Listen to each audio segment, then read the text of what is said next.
Hi everybody, it's Shannon. I thought I would give you an update. I just got back from my oncologist today, and on Monday he had sent me for a CT scan because my tumor marker number went from 2.9, I think, to 5.3.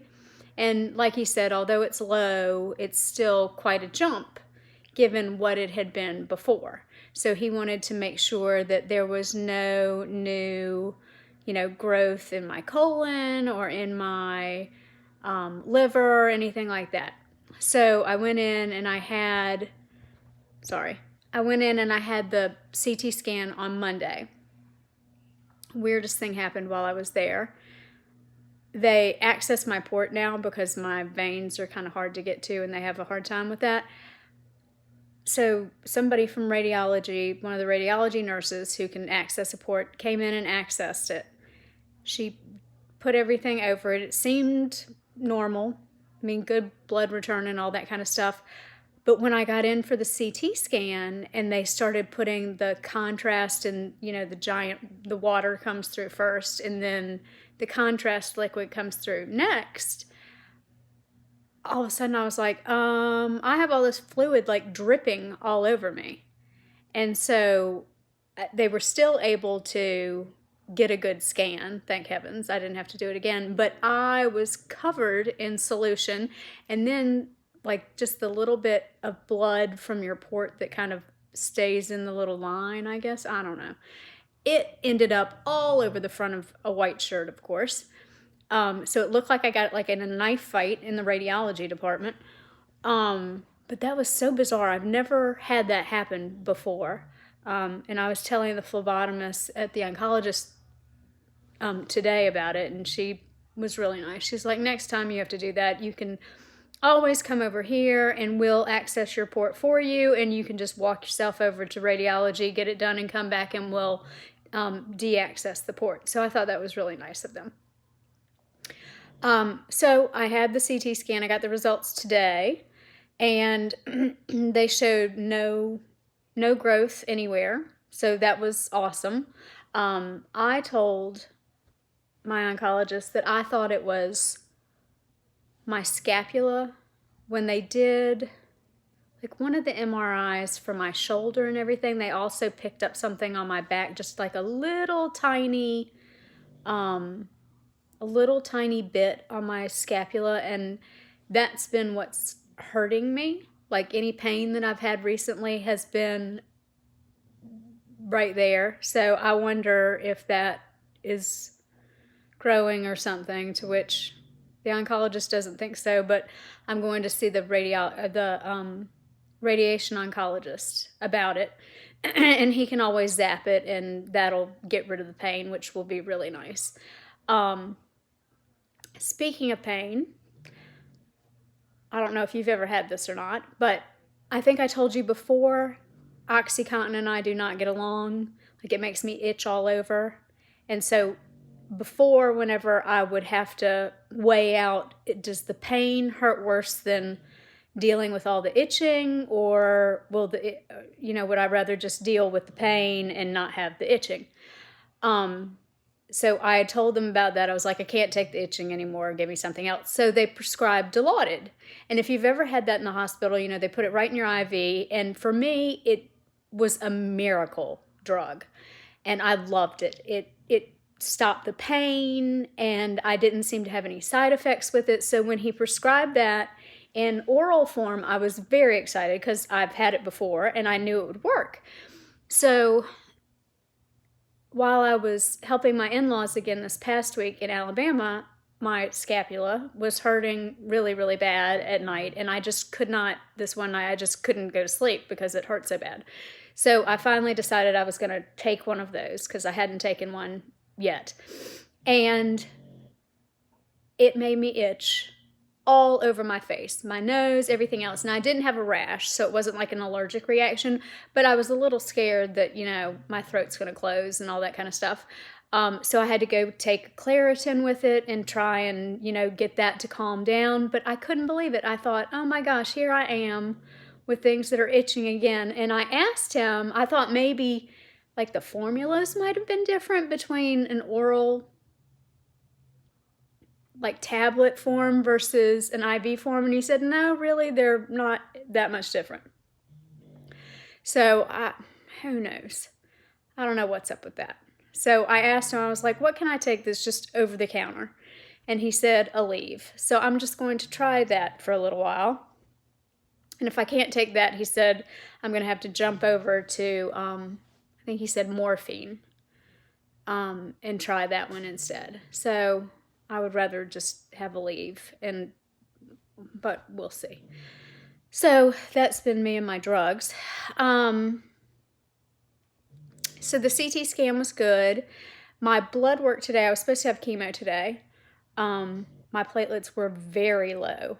I have never seen them this low on the week that I'm supposed to get chemo.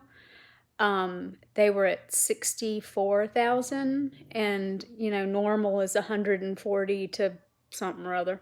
100 is great.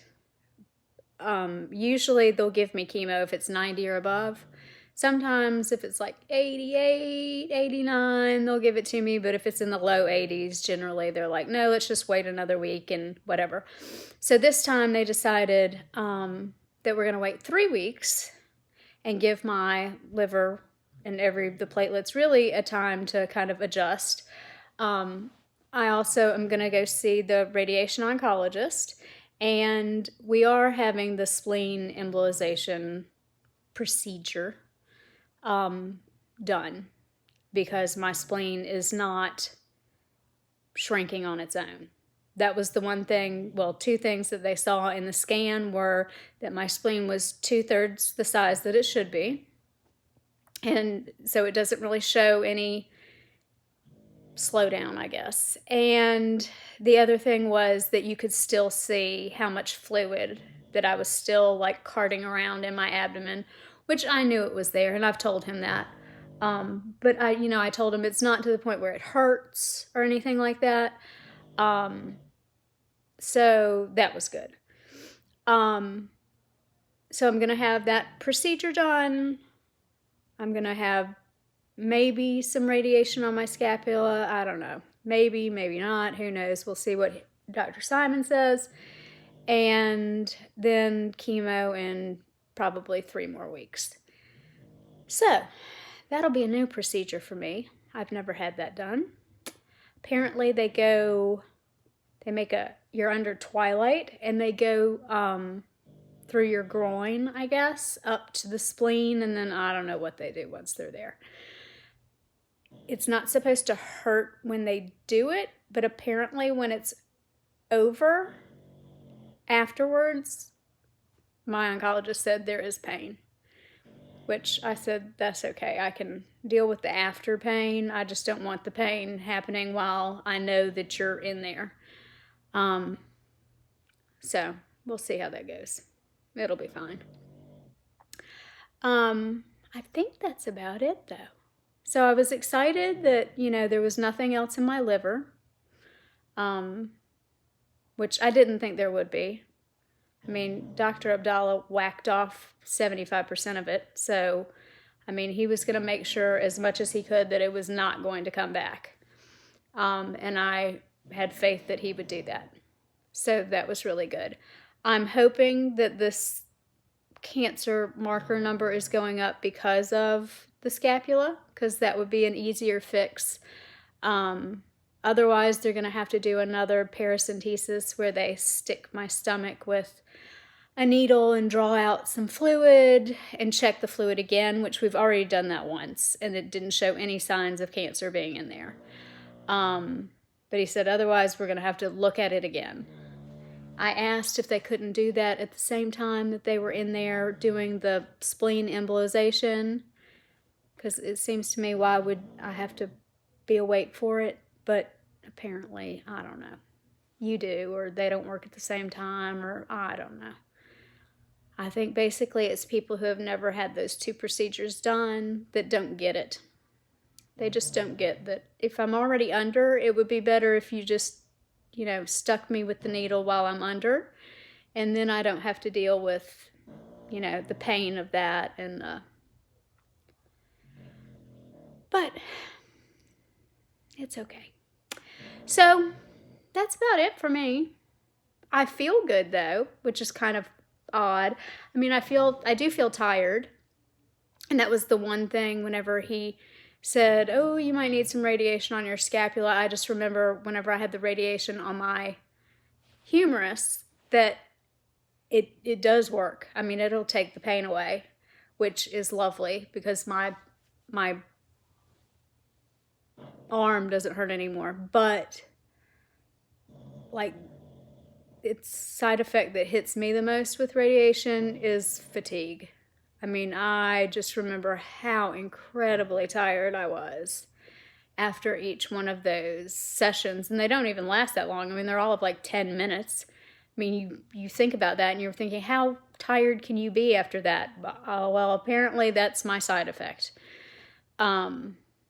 is fatigue. So I guess I'll have that again, but that's okay. I mean, you know, in the grand scheme of side effects, being tired, it's not really tired though. Because tired, you can kind of take a nap and you feel better whenever you get up. Fatigue, you can take the nap and you feel somewhat better, but you're still like really tired. So it's two different kinds of tired. But it's better than nausea. It's better than vomiting. It's better than a whole lot of things it could be. So I'll just be thankful that fatigue is my main side effect. And I like to take naps. So that's good too. So that's about it with me. I hope everybody out there is doing well. And if I haven't mentioned it lately, thank you for all your support. I really appreciate it. And if you are going through colon cancer, or really any cancer, don't forget to take a look at the Belong Life app. That's on, you can pick it up at the App Store. It's free. It's a great community of people who are going through the same thing you are. They've got something for they've got a group for every type of cancer, which is really nice. So feel free to get in on that one. If you do, on there, I think my name is Book Warrior. So that's me. And I will see you all later. Stay positive, be strong, and I'll talk to you later. Bye.